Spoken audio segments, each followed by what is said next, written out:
Olá, sou a Sofia, uma universitária de 21 anos e moro na deslumbrante propriedade da nossa família. Bem, tecnicamente agora é a minha propriedade. O meu pai legou-ma quando faleceu, tragicamente há 3 anos, devido a uma súbita paragem cardíaca. Eu tinha apenas 18 anos acabada de entrar na universidade quando recebemos aquela chamada devastadora. Num minuto, o pai estava no seu eu vibrante habitual e no minuto seguinte tinha partido. Ainda hoje, a memória atravessa o meu coração como um caco de vidro afiado. A casa em si é de tirar o fôlego. É o tipo de lugar que faz as pessoas travarem e olharem boquiabertas enquanto passam de carro.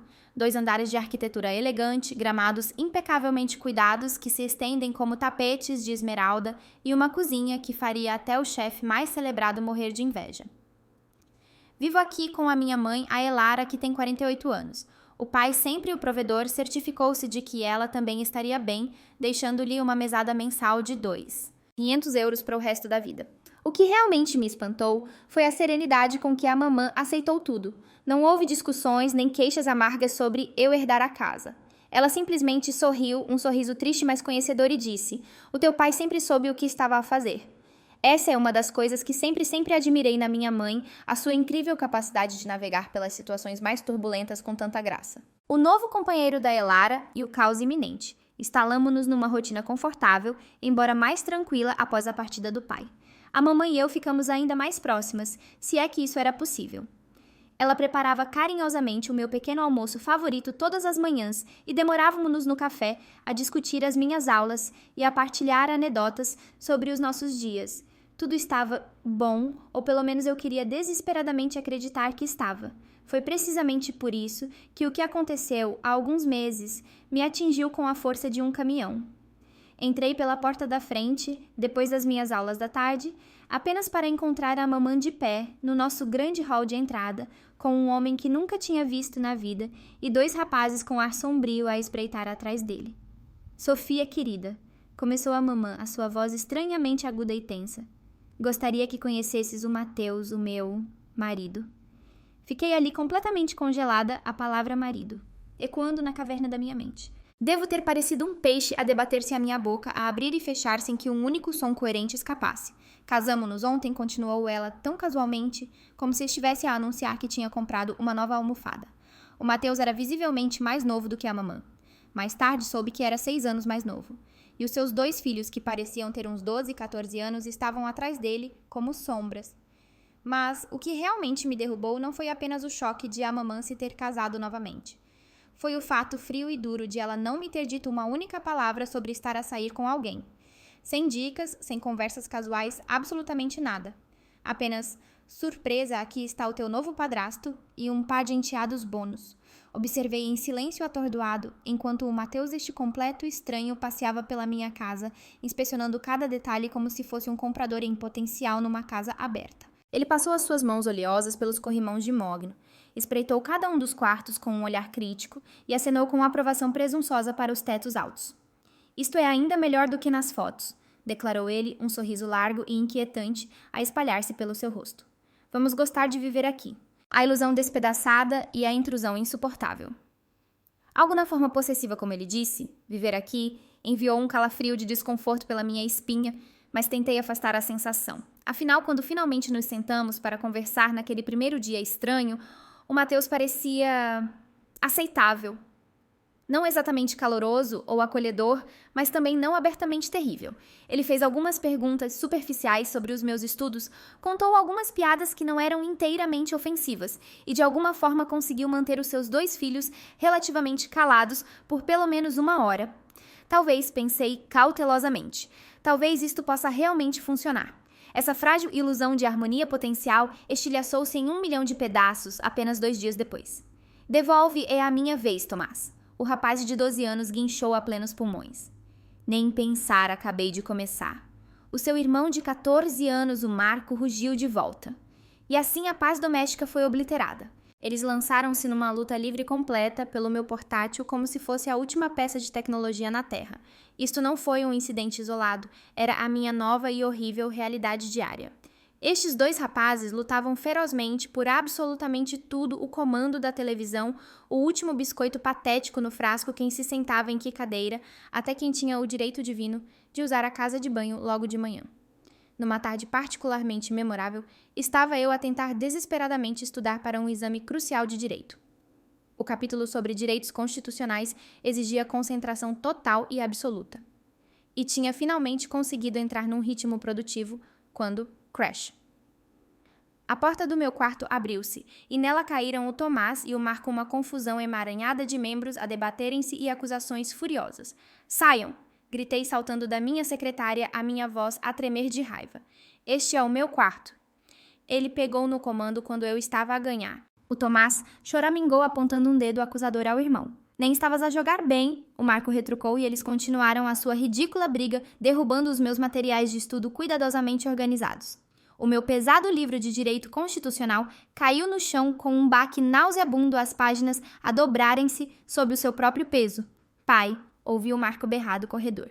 "O Tomás está a roubar de novo." Nesse momento, o Mateus aproximou-se da minha porta, encostando-se ao batente com aquele sorriso irritante estampado no rosto. "Vamos lá, Sofia." Ele arrastou as palavras. "Eles estão apenas a descobrir as coisas." É assim que os jovens aprendem a lidar com conflitos. Destruindo o meu quarto e interrompendo os meus estudos. Perguntei incrédula, a minha voz a pingar sarcasmo. A mamã apareceu atrás dele, colocando uma mão apaziguadora no ombro dele. "O Mateus tem razão, querida", disse ela, a sua voz enjoativamente doce. "Os rapazes estão apenas a ser rapazes. Precisam de aprender a resolver as suas diferenças." Não podia acreditar no que estava a ouvir. Todos os dias era o mesmo ciclo. Agonizante.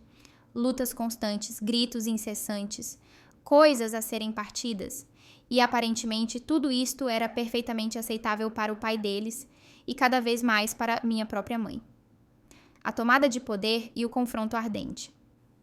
Mas o Mateus não tinha terminado com os seus ajustes. Uma noite fatídica, ele reuniu todos na sala de estar formal para o que ele pomposamente chamou de reunião de família. Ele ficou no centro da sala, as mãos na cintura, a examinar o espaço elegante, como se fosse um general a planear uma tomada hostil. "Esta casa precisa de um trabalho sério", anunciou ele, a sua voz a ecoar. "Tudo é demasiado feminino. Precisamos de renovar. Mobiliário novo, novo esquema de cores, tudo." Sentei-me mais direita, um nó de fúria a apertar-se no meu estômago. "Com licença." "Olhem para tudo isto." Ele zombou, gesticulando desdenhosamente para os delicados padrões florais e as cores pastel. "É como viver numa casa de bonecas. Precisamos de algo mais masculino, mais apropriado para uma casa de família decente." "Esta é a minha casa", disse eu firmemente, sentindo a minha pressão arterial disparar. "O pai deixou-ma a mim, não a mamã, e certamente não a ti. Eu decidirei se algo precisa de ser mudado." O rosto do Mateus escureceu, a sua fachada agradável finalmente a rachar. "Ouve aqui, Sofia", disse ele, a sua voz com um tom perigoso. "A propriedade é apenas uma tecnicalidade. O que realmente importa é quem vive aqui e quem é o chefe da família. E como o homem da casa." Levantei-me do sofá de veludo macio, as minhas mãos cerradas em punhos. "Deixa-me deixar uma coisa bem clara", interrompi a minha voz a tremer de raiva mal contida. "Tu não mandas em nada nesta casa. Vives aqui porque és marido da minha mãe e os teus filhos detestáveis estão aqui apenas porque eu permito." A mudança no rosto do Mateus foi instantânea, como uma máscara barata a cair de repente. Os seus olhos estreitaram-se em fendas ameaçadoras e aquele sorriso falso e açucarado desapareceu completamente. Em 3 passos rápidos e ameaçadores, ele estava de pé bem à minha frente, usando a sua considerável altura para tentar intimidar-me. "Ouve aqui, sua princesinha mimada", rosnou ele, a sua voz caindo para um rosnado baixo e perigoso. "Não vou ter uma miúda universitária a dizer-me o que posso e não posso fazer na minha própria casa." "Não é a tua casa", repeti, mantendo-me firme mesmo, enquanto o meu coração batia contra as minhas costelas como um pássaro enjaulado. "E nunca será." O que aconteceu a seguir pareceu desenrolar-se em câmara lenta agonizante. O rosto do Mateus ficou de um tom alarmante de carmesim e ele levantou bruscamente a mão, desferindo um golpe selvagem diretamente na minha direção. O movimento foi tão súbito e agressivo que a mamã ofegou do outro lado da sala, a mão voando para a boca. Mas eu não recuei. Em vez disso, com uma onda de adrenalina, puxei o meu telemóvel do bolso e levantei o meu dedo pairando sobre o botão de chamada de emergência. Força, disse eu à minha voz, surpreendentemente firme, apesar do tremor que me percorria. Dá-me uma boa razão para não chamar a polícia agora mesmo. Tenho a certeza que eles estariam muito interessados em ouvir sobre um homem adulto a ameaçar a sua enteada na casa dela. A ameaça caiu como um balde de água gelada. A mão levantada do Mateus caiu imediatamente os seus olhos a piscar nervosamente para o meu telemóvel. Sem mais uma palavra, ele girou sobre os calcanhares e subiu a grande escadaria, os seus passos pesados ecoando pela casa subitamente silenciosa, deixando-me a mim e a mamã sozinhas na tensa sala de estar.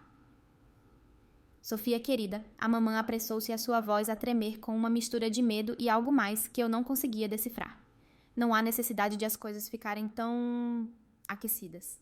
O Mateus está apenas a tentar ajustar-se à nossa nova dinâmica familiar. Ele precisa de tempo para se habituar a tudo. Não podia acreditar no que estava a ouvir. Estava ela a defendê-lo a sério depois do que acabara de acontecer. Ele precisa de se sentir como um homem de verdade.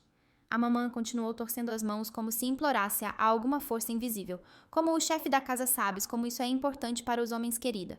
Por favor, tenta compreender. Olhei para o rosto suplicante da minha mãe, tentando desesperadamente reconhecer a mulher forte e sensata que me tinha criado. Toda a situação parecia surreal, como uma bizarra e distorcida telenovela.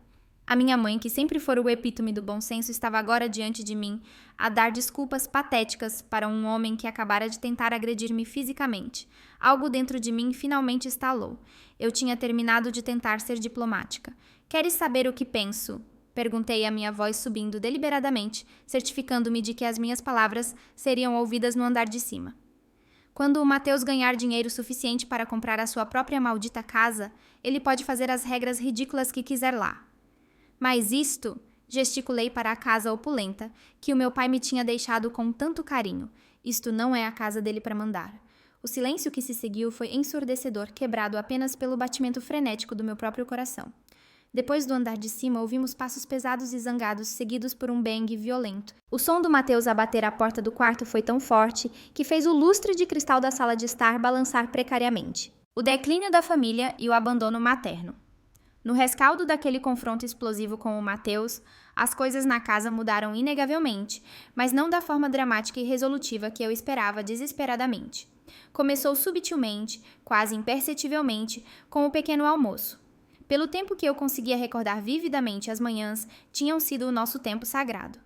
A mamã estaria na cozinha às 7, em ponto, cantarolando suavemente para si mesma enquanto fazia a sua magia culinária no fogão. O aroma reconfortante de café acabado de fazer e de qualquer criação deliciosa que ela estivesse a preparar subia para o meu quarto um despertador muito mais agradável e fiável do que qualquer dispositivo eletrônico. Mas agora a cozinha estava estranhamente silenciosa de manhã.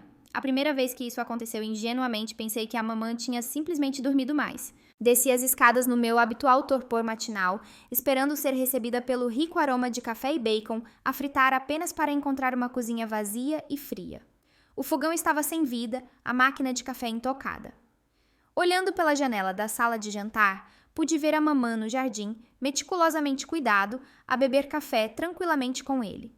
Fiz sem entusiasmo umas torradas secas e tentei o meu melhor para não ler demasiado nisso. Toda a gente tem direito a uma manhã de folga, certo? Murmurei para mim mesma, tentando parecer convincente. Mas aconteceu novamente no dia seguinte e no dia a seguir. Em breve, uma semana inteira tinha passado, e os únicos sons que emanavam da cozinha, outrora movimentada de manhã, eram o tilintar solitário dos meus próprios talheres, enquanto eu procurava uma tigela de cereais ou um pedaço de pão velho. Numa manhã particularmente desanimadora, finalmente ganhei coragem para perguntar. Encontrei a mamã na sala de estar formal a folhear distraidamente uma revista brilhante, enquanto os rapazes indisciplinados do Mateus se envolviam numa barulhenta batalha de videojogos no fundo. Mamã! Comecei hesitante a minha voz mal audível. Está tudo bem. Não tens feito o pequeno almoço ultimamente? Ela levantou os olhos da revista e por um breve momento pensei ter visto algo a passar pelo seu rosto. Arrependimento, talvez. Mas foi instantaneamente substituído por um desprendimento frio, quase clínico, que nunca tinha testemunhado antes. Sofia, já tens 21 anos, afirmou ela de forma direta, a sua voz desprovida de qualquer calor. És uma mulher adulta e perfeitamente capaz de fazer o teu próprio pequeno almoço. Além disso, ela gesticulou vagamente para a sala opulenta. Esta é a tua casa, lembras-te? És a senhora da casa agora, por isso deves aprender a cuidar de ti mesma. As suas palavras atingiram-me como um tapa físico, uma picada aguda de rejeição. Engoli a mágoa que me subiu à garganta e simplesmente assenti, não querendo acender mais uma discussão explosiva. A tensão sufocante na casa já era espessa o suficiente para cortar com uma faca de manteiga. Virei-me e afastei-me, fingindo que não via o sorriso presunçoso e autossatisfeito do Mateus, de onde ele estava confortavelmente instalado na velha poltrona de couro do pai. À medida que os dias agonizantes se arrastavam, comecei a notar outras mudanças perturbadoras. A mesada mensal da mamã, a generosa soma que o pai tinha meticulosamente reservado para garantir o seu conforto e segurança, ao longo da vida, parecia estar a desaparecer a um ritmo alarmante. Comecei a ver sacos de compras de boutiques ridiculamente caras a aparecerem misteriosamente no hall de entrada. O Mateus, de repente, desenvolveu um gosto insaciável por restaurantes de alta cozinha e a cada 2 noites eles vestiam-se ostensivamente e saíam para os restaurantes mais exclusivos e caros da cidade. Vamos experimentar aquele novo lugar francês no centro. A mamã anunciava vestindo descuidadamente o seu casaco de designer, enquanto o Mateus esperava impacientemente à porta, tilintando as chaves do carro. Não me esperes acordada. Eu conhecia esses restaurantes. O tipo de lugares onde uma única entrada custava mais do que uma semana, do meu escasso orçamento para compras. E cada vez que eles saíam, era a mamã que instintivamente estendia a mão para a sua elegante carteira quando a conta exorbitante chegava. O dinheiro, arduamente ganho do meu pai, tão cuidadosamente destinado a sustentar a sua amada esposa, estava agora a ser negligentemente esbanjado em jantares românticos com um homem que apenas algumas semanas antes tinha tentado agredir a sua própria enteada. Mas os encontros extravagantes em restaurantes não eram suficientes aparentemente. Em breve a mamãe e o Mateus começaram a fazer frequentes viagens de fim de semana juntos. Começou inocentemente com curtas escapadelas românticas para pitorescos bed and breakfasts próximos, mas rapidamente escalou para excursões mais longas e luxuosas para resorts de praia elegantes e chalés de montanha isolados. No entanto, o seu mais recente plano de viagem realmente superou tudo, deixando-me sem palavras de descrença e com uma raiva contida. Sofia, precisamos de conversar, a mamã disse uma noite interceptando-me, enquanto eu subia exausta para o meu quarto para tentar estudar. A sua voz tinha aquele tom enjoativamente doce e manipulador que ela tinha adotado recentemente, sempre que queria algo de mim. O Mateus e eu estamos a planear uma escapadela romântica na próxima semana apenas por alguns dias e precisamos que tomes conta dos rapazes enquanto estamos fora. Eu ri alto, pensando que ela devia estar a brincar, mas quando vi a seriedade mortal gravada no seu rosto, o meu riso forçado morreu na minha garganta. Absolutamente não, disse eu firmemente a minha voz, não deixando margem para discussão. Enlouqueceste completamente. Já viste como eles se comportam? São como animais selvagens. Como que por magia, um barulho alto ecoou do andar de cima, seguido pelos sons inconfundíveis deles a gritar um com o outro. A mamã estremeceu, mas teimosamente continuou. São apenas rapazes ativos. Sofia, sabes, cheios de energia. Ativos. Interrompia, a minha voz subindo incrédula. Eles são perigosos. Podem literalmente matar-se um ao outro, e eu não vou ser responsável por isso. E se um deles partir a cabeça do outro durante uma das suas ridículas lutas livres? E se partirem ossos, nem pensar. Sofia, por favor. A mamãe implorou, estendendo a mão e agarrando a minha com força surpreendente. O Mateus e eu realmente precisamos deste tempo juntos. Temos planeado esta viagem há semanas.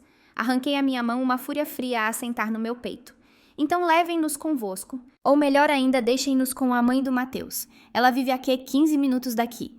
Ou ela é demasiado velha para lidar com eles. A mamãe disse rapidamente, os seus olhos a desviarem-se. E eu sou subitamente demasiado jovem, retruquei a minha voz a pingar sarcasmo. Além disso, tenho planos para essa semana. Tenho uma reunião crucial do grupo de estudo, trabalhos a entregar. A lista continua. A discussão ridícula arrastou-se por mais uma hora excruciante com a mamã a alternar pateticamente entre chantagens e promessas vazias de que os rapazes se comportariam se eu apenas concordasse.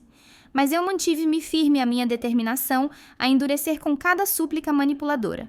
No final, eles não tiveram escolha senão levar o Tomás e o Marco com eles.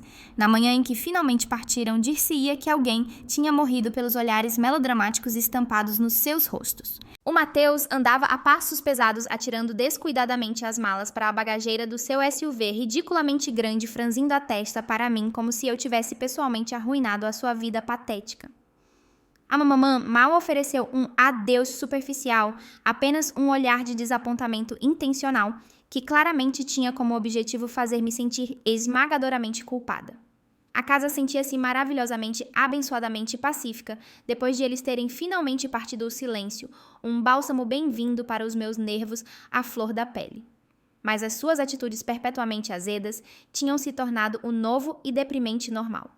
Todos os dias era a mesma rotina exasperante o Mateus e a mamã a andar com caras de nuvens de trovoada suspirando dramaticamente e trocando olhares significativos sempre que eu ousava entrar numa sala.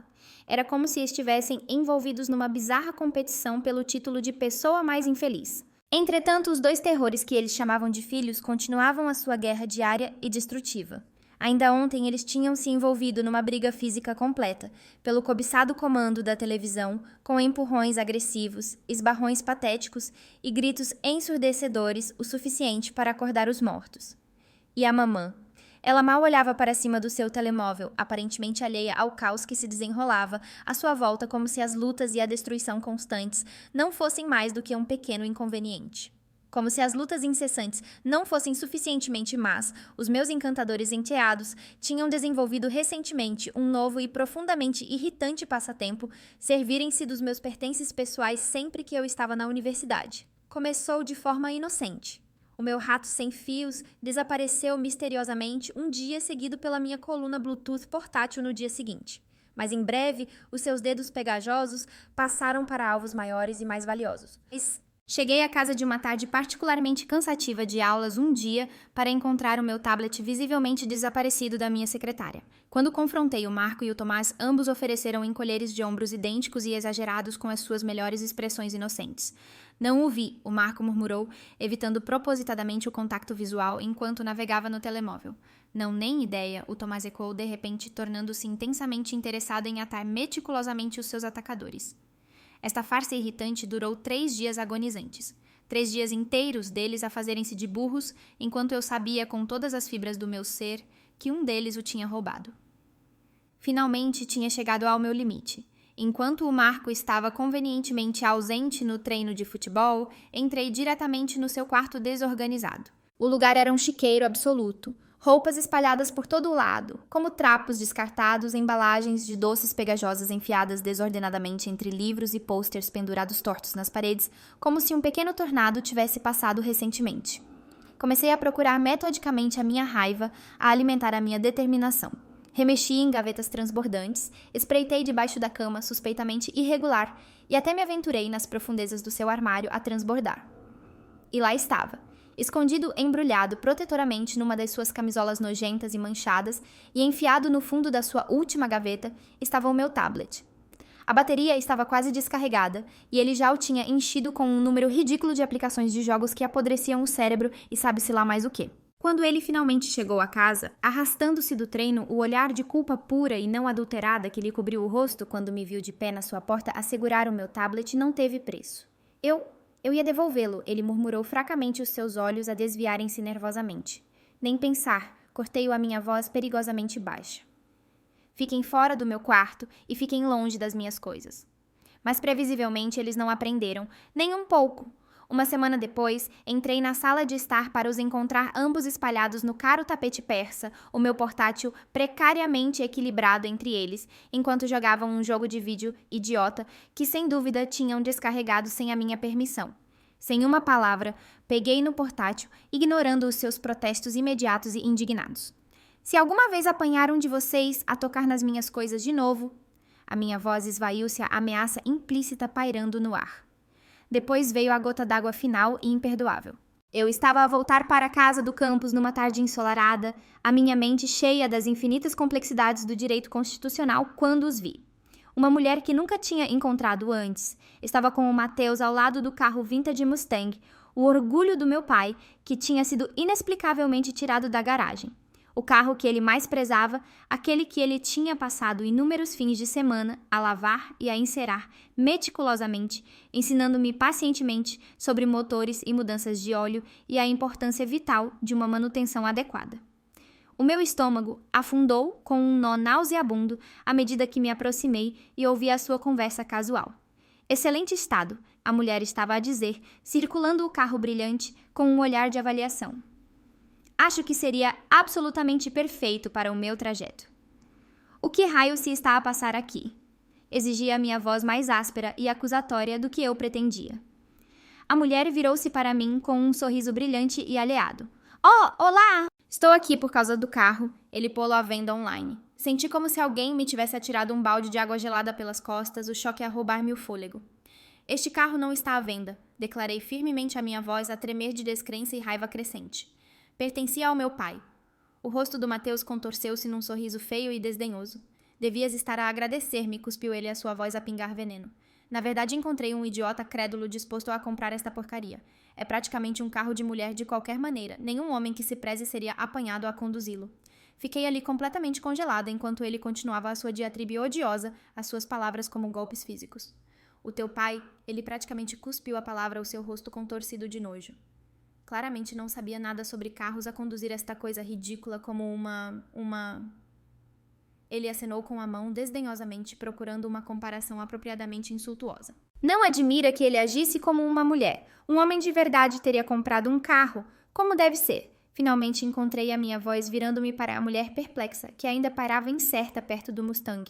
Lamento imenso, mas foi terrivelmente mal informada, disse eu, a minha voz surpreendentemente calma, apesar da tempestade que se agitava dentro de mim. Este carro não está absolutamente à venda. Nunca esteve e nunca estará. A minha voz era firme, não deixando margem para má interpretação. Sugiro vivamente que procure noutro lugar. Ela olhou nervosamente entre o rosto furioso do Mateus e a minha postura resoluta, claramente sentindo a tensão volátil a crepitar no ar. Com um aceno hesitante, ela virou-se rapidamente e apressou-se a sair os seus saltos a tilintar na entrada. Não esperei para a ver desaparecer pela rua. Em vez disso, fui até ao carro amado do meu pai, estacionei-o cuidadosamente na segurança da garagem e tranquei firmemente a porta. Depois virei-me para encarar o Mateus, que estava praticamente a vibrar de raiva pura e não adulterada. Dá-me as chaves da garagem, exigia minha voz baixa e firme, desmentindo a fúria que me fervilhava. E nunca mais te aproximes do carro do meu pai. O rosto dele contorceu-se de fúria pura e não adulterada enquanto ele arrancava as chaves do bolso e as atirava aos meus pés com força violenta. Elas tilintaram ruidosamente contra a entrada de cimento enquanto ele se afastava resmungando uma série de maldições vis por entre dentes.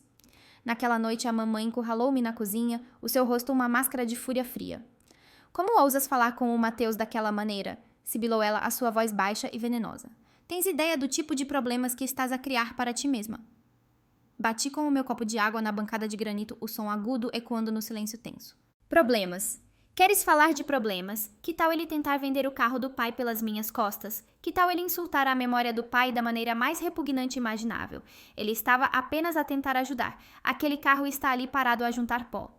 Aquele carro, cortei a minha voz a tremer de raiva e mágoa, é meu assim como esta casa é minha, e eu já tive o suficiente. O Mateus e os seus filhos detestáveis precisam de ir embora.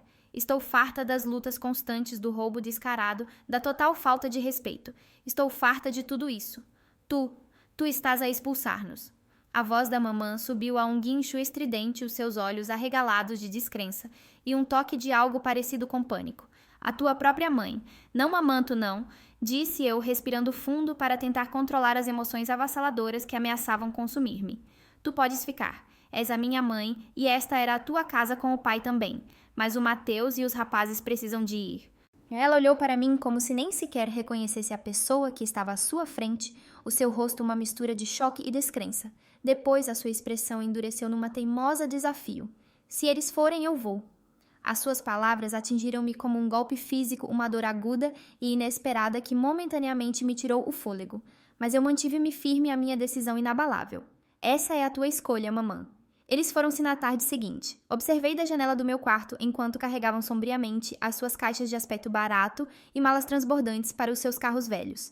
A mamã nem sequer se despediu, apenas um último olhar gelado que dizia muito do seu ressentimento.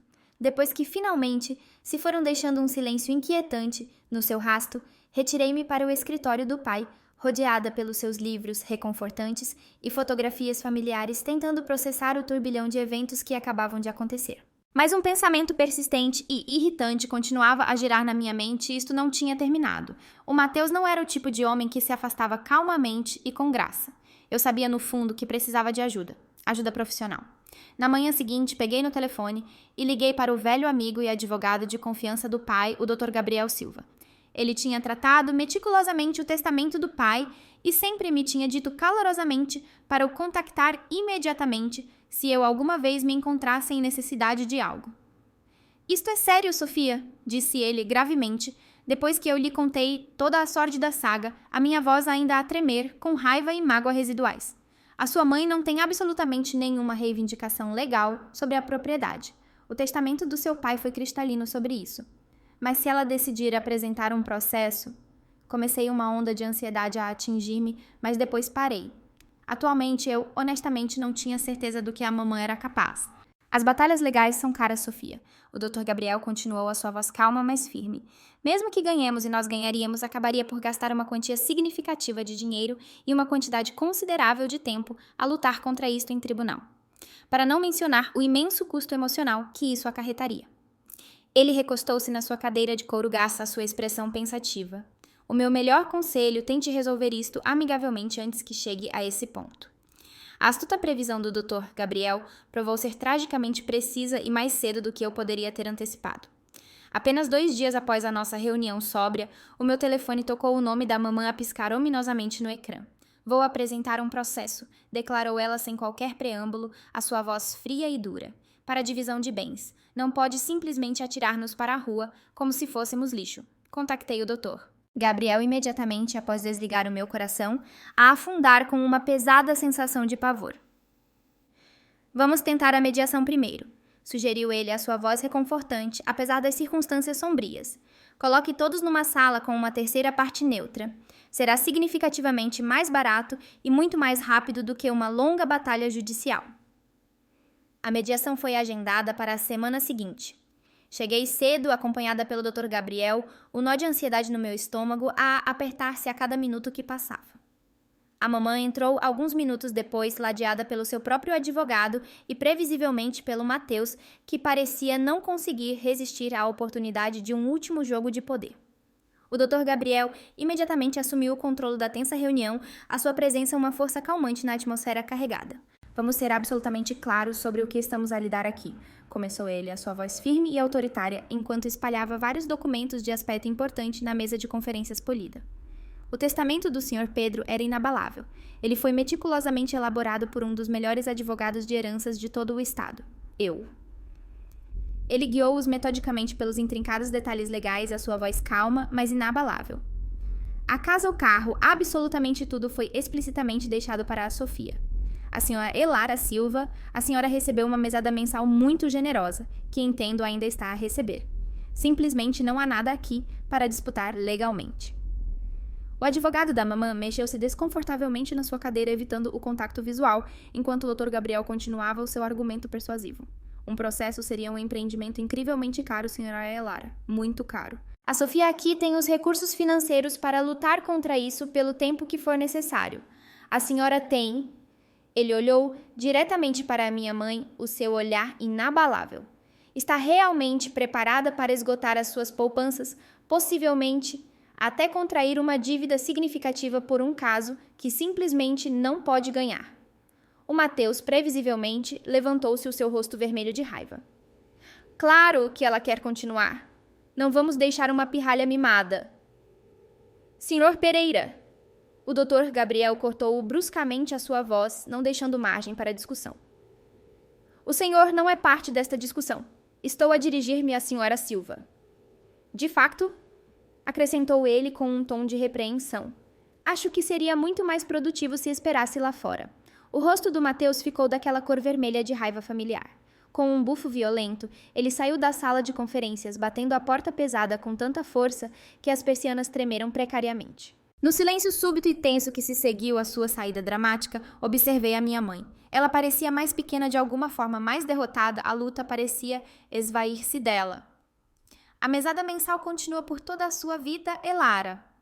O Dr. Gabriel lembrou-lhe gentilmente a sua voz, suavizando ligeiramente. São 2.500 euros todos os meses garantidos. Mas as despesas legais poderiam facilmente consumir isso por muitos anos. É isso que a senhora realmente quer. A mamã olhou para as suas mãos, os seus ombros ligeiramente curvados. Depois, finalmente olhou para o seu próprio advogado, que fez um aceno quase imperceptível com a cabeça. Não! Disse ela finalmente, a sua voz mal audível à luta completamente desaparecida. Não, não quero isso. A papelada já estava preparada. Um documento que reconhecia formalmente os termos do testamento do pai e renunciava irrevogavelmente a quaisquer futuras reivindicações sobre a propriedade. A mamã assinou-o sem sequer olhar para mim a sua expressão ilegível. Antes de sair da sala de conferências estéril, entreguei-lhe calmamente um envelope selado. Isso deve cobrir 6 meses de renda, disse suavemente, oferecendo um pequeno gesto de apoio para se ajudar a instalar-se. Ela aceitou-o sem uma palavra, os seus olhos ainda fixos num ponto distante. Isso foi há 3 longos meses. A casa está tranquila agora. Verdadeiramente tranquila, não o silêncio sufocante e tenso daquelas últimas semanas insuportáveis com o Mateus e os seus filhos perturbadores. Eu ainda estou a prosseguir diligentemente o meu curso de direito, canalizando a minha energia para algo produtivo e significativo. O amado Mustang do pai está em segurança na garagem, meticulosamente polido e mantido exatamente como ele gostaria. Preocupo-me com a mamã às vezes. Sei que ela ainda recebe a sua generosa mesada e, se ela for cuidadosa e fizer escolhas sensatas, deverá estar financeiramente confortável. Mas também sei que os gostos caros do Mateus não desapareceram magicamente. E ouvi através de amigos em comum, embora não fiáveis, sobre as suas contínuas viagens de fim de semana e extravagantes gastos. Essa é a escolha dela, no entanto. Todos nós fazemos as nossas próprias decisões e, em última análise, devemos viver com as consequências. Às vezes as pessoas que mais amamos podem surpreender-nos, e nem sempre de uma forma boa. É crucial lembrar que não és responsável pelas escolhas dos outros, mesmo da tua própria família. Protege-te a ti e ao teu bem-estar, mesmo que isso signifique tomar decisões difíceis. Não deixes que ninguém, independentemente da sua relação contigo, se aproveite da tua gentileza ou desrespeite o que é teu por direito. Quais são os vossos pensamentos sobre esta situação? Já viveram algo semelhante? Partilhem os vossos comentários abaixo e não se esqueçam de subscrever o canal para mais histórias cativantes.